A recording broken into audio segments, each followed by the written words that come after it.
Hey guys, I know I haven't been here for a while. I just haven't had time. Tonight I kind of squeezed it in here. I was actually planning on going to the drive-in tonight, but unfortunately, here's the deal. It was showing Sean Hobbs and also yesterday two movies that I have a very mild interest in seeing.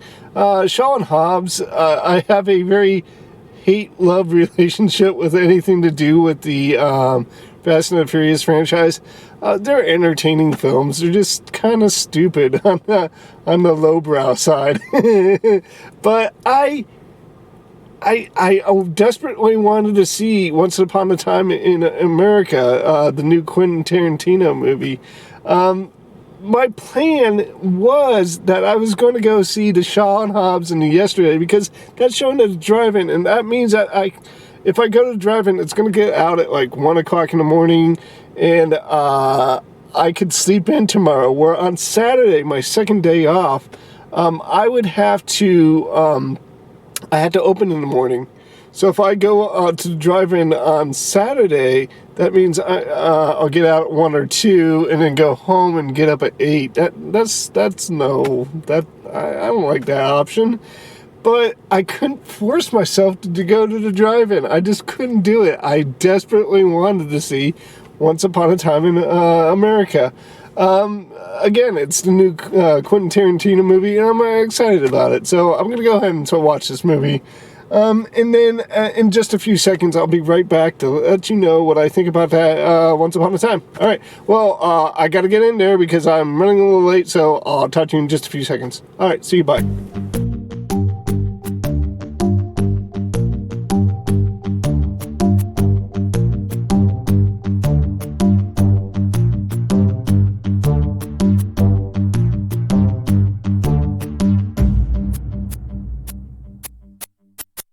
Hey guys, I just got done watching a film.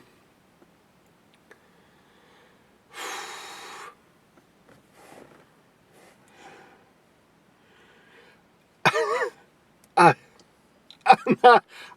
I'm not really sure what to say about this movie. All right, here's a couple thoughts that I had while I was watching the movie. Did you guys ever see the movie Elephant? It was about the Columbine shooting, and it was like 95% exposition, and then the other 5% was the actual story development. It kept on, it introduced character after character, and it just followed those characters along in a kind of a mundane, everyday school setting. And it wasn't everyday. It set up drama. It set up drama with some of the students, and opened that window into the lives of these students. But again, it really didn't further along the plot. We just got to know these students and who they were. So that when that last act, that very last act where the shooting actually happened, I don't know. For me, it made it worth it. I don't know about you guys who have had seen this movie Elephant, but I enjoyed it. Whether it was because I got to know these characters and I cared about these characters through the first two acts of that movie, so when the shooting did happen, I cared about them more, or whether I just liked the plot development enough to give a pass for all the exposition that we were given, or some would deem needlessly so. I'm not sure if I want to label this movie the exact same formula, but that's exactly what happened. Is we had this movie right here. Don't make any mistakes about it. This movie, I'm not sure how factual it is. I know it's the third act is about the Manson family and quote unquote the Manson family, the ones that enacted violence upon the Roman Polanski household. Roman Polanski wasn't there at the time. Obviously, we know that historically. but his pregnant wife was, and some of his friends were there, and some really bad violence was acted out on this household. So I'm not sure how factual this movie was, but here's the interesting part about it is it's taken from the viewpoint of the neighbors. And there's a gentleman whose character is played by Leonardo DiCaprio. He plays a character called Rick Dalton, who's kind of like a washed up, used up action hero. And we get about 90% exposition. We get to meet Rick Dalton and his sidekick employee slash stunt double played by Brad Pitt. And we are led throughout scene after scene learning who these people are, and then finally having that third act where stuff actually happens. And again, I'm not sure. I'm conflicted about this. First off, let me say I enjoyed the movie, and I enjoyed it for the simple fact that it was really well filmed, and I enjoyed the shots that were given to us by Tarantino, and just the way the movie moved and acted and looked. A lot of the scenes were taken from the backseat of cars we got to see over the shoulders of the passenger and the driver. It should have been labeled Once Upon a Time in a Car in Hollywood, because there were a lot of driving shots in this movie. And again, I'm very confused in how to feel about this. I'm still processing this movie out. There was just not a lot that happened, but I enjoyed everything that didn't happen in this movie. I enjoyed meeting Rick Dalton and his companion, played. I'm sorry, I keep on saying played by Brad Pitt because I'm having a hard time remembering what his name was. But I enjoyed those characters. There's a scene in the middle of it where we follow Margot Robbie's character, and she goes to a movie theater to watch a movie that she had starred in, and it didn't really serve a purpose for me. I understood meeting Leonardo DiCaprio's character, and I understood meeting Brad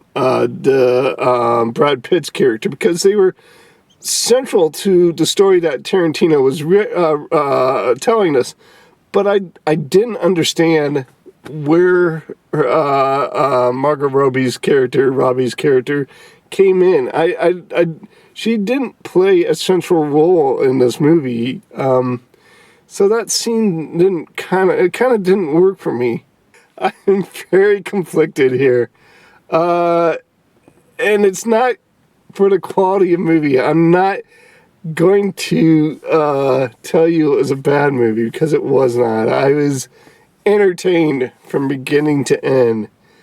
It was just a different entertainment than what I was expecting. I loved Leonardo DiCaprio of portrayal of this character. He made me believe that this man loved everybody around him, wanted to do the best that he could do to provide for these people around him. I loved Brad Pitt's character in this movie.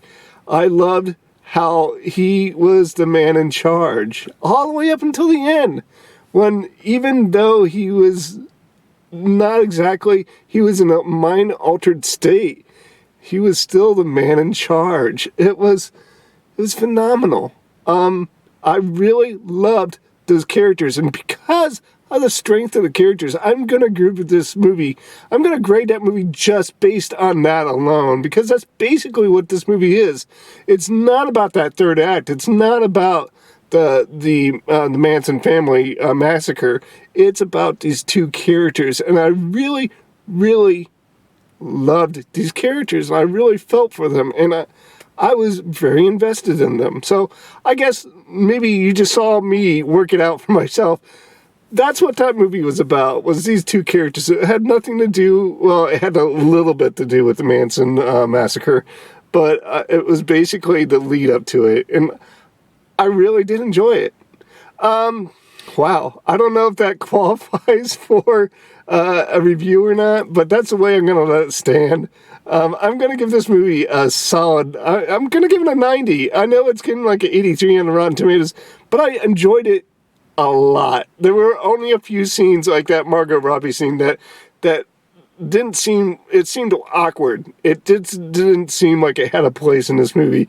So that's where that 10% is going, but I enjoyed the journey to the end. The ending was inconsequential.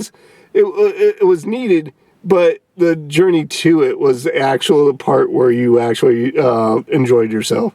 So there you go, 90% for Once Upon a Time in Hollywood. I'm kind of glad that I skipped the Hobbs and the Shaun Hobbs movie, because I actually did enjoy myself here.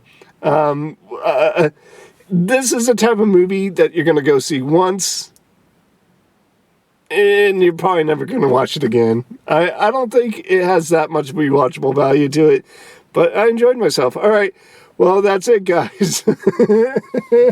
Here's a really solid review for you right there.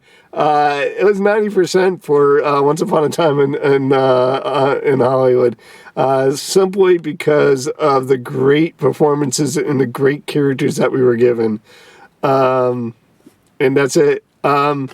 The next movie that I'm going to see, I don't know. Saturday comes, I might go to the drive-in. It depends whether what I'm doing or not, but I might come back with a review for Shaws and Hobbs and also for yesterday. But if I don't, then I'll see you sometime in the future. All right, well, guys, I'm out of here. I'll talk to you guys later. Once again, I do want to wish everybody peace. Montanay. I'll see you guys later, and goodbye.